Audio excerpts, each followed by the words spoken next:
All right, hey Cougs. I'm Dr. Alyna, and I'm here with. Jaime. We both work at Counseling and Psychological Services in Cougar Health Services. Of course, one of the top questions we get around this time is what do we do to stay motivated, stay focused, and keep going towards our goals? One place I like to start is just differentiating between motivation and inspiration. Motivation is more like the actual just willingness and interest, like to do something. And if you are wanting to do your homework and pass your classes and study for finals, therefore that motivation technically already exists. But I think that a lot of people conflate that with the idea of inspiration. So like feeling this urge and this desire and this, yeah, all of that. I don't have to want to study for 30 hours this week. I just need to do it this week. Right, and that makes me kind of think of for those of you that are able to go to the gym, I know sometimes you don't feel like going to the gym, but you put it in your schedule and you do it anyway. And usually about halfway through your exercise or workout or whatever activity you do for exercise, you actually start to feel the enjoyment of exercising and you enjoy the process. And then you're like walking home or driving home and you're like, you know what, I'm glad I did that. Just getting started can be really hard. And if you know it's not something very exciting, that can make getting started all the harder. Yeah, and I think one of the tips around kind of just getting started is having timers, having something set in your schedule that's carved out to do that thing. And a lot of times we think of getting work done as like a sprint, but we may have the work of a marathon.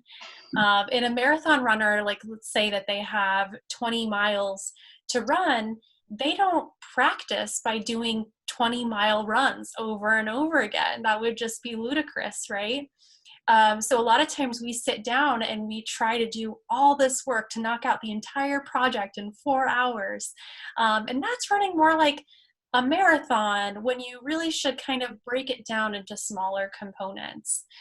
Even just the process of doing about 30 minutes to an hour of work can be a lot of progress towards your goal. And then you'll have enough energy to do other things in your day, to do other projects or homework that you have, because you have multiple classes and hopefully multiple days to prepare for those as well.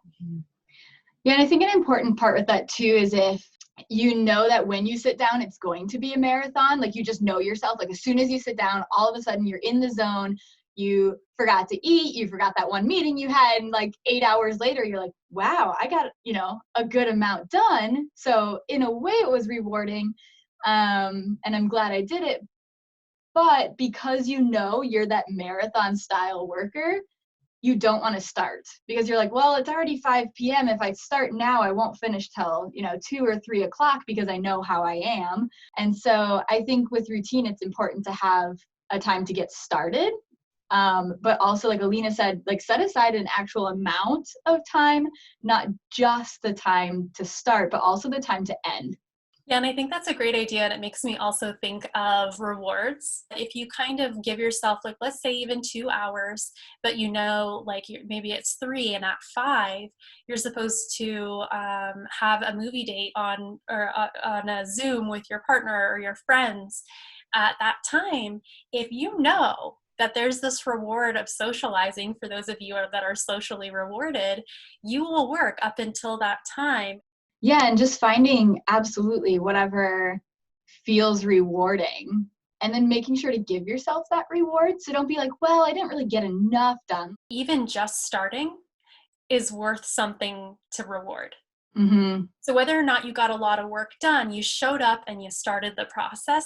A key for breaks is if you're doing work that requires sitting down, staring at a screen, a lot of times when we get that 5-minute break, we grab our phone and stare at yet another screen for another 5 minutes. Getting up, walking around, doing some jumping jacks, doing some stretching, looking outside. And these are wonderful ways to take a break, clear your mind, and looking at all the greenery outside is a great way to also de-stress. I think a key piece too with that phone is a lot of us hold this idea that watching TV, scrolling through our phones is relaxing and is a break, because sometimes it is.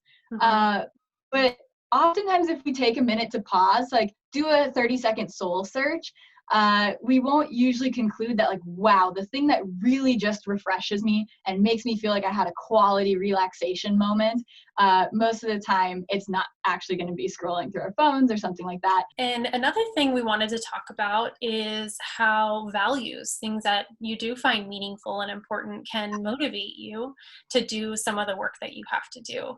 But yeah, having that foundation of like, okay, what are my top 5-ish values? And then what does that mean I should be doing with my day? So that can help orient, and that includes a lot of usual self-care. But it usually, like most folks are going to school because there is some sort of value tied in. And then hopefully one of those could help also, dead week, right, is what we're talking about, could help you pull in of like, oh, because education is important to me, whatever version you have of that.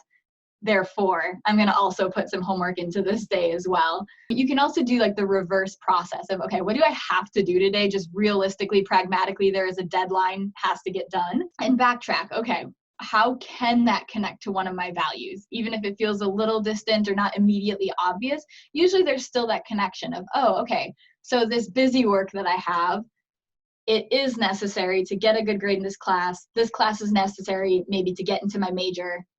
This major is how I get to financial stability. You're not alone in this process. You can actually, if you're used to studying in groups and that really motivates you, having that conversation, having that connection and collaboration, organize a study Zoom meeting. You may not even have to stare at the screen the whole time. You all can just hold each other accountable and work for that half hour, even on different classes. You don't even have to be in the same class, and maybe talking about it can be either part of the process or part of the reward.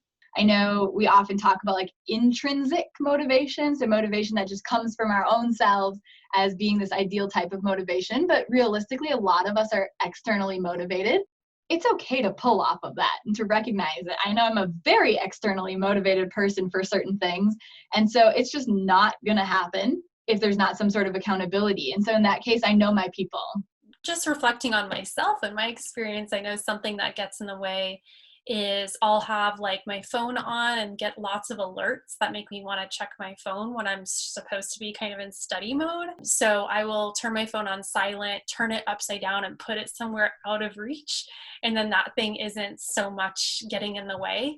I'll set myself an alarm on my phone for a time that I know I'll be available. Like, okay, you're doing your workout at this time, you're doing those freaking dishes at this time, whatever it is. I will happily snooze that alarm or turn that alarm off and be like, totally feel you. As soon as this episode is done, I'm all over it. And I'm a liar.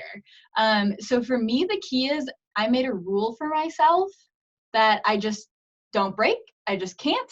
Of the alarm doesn't turn off until I start the activity. Similarly, sometimes I'll try to trick myself a little bit, and it works even though I know I'm tricking myself. Like I'll promise myself 5 minutes and you're done. That's all you need to do. Or you just need to put your shoes on, you just need to step out the door, you just need to open the Word document for the paper, you don't need to type a single thing except your name.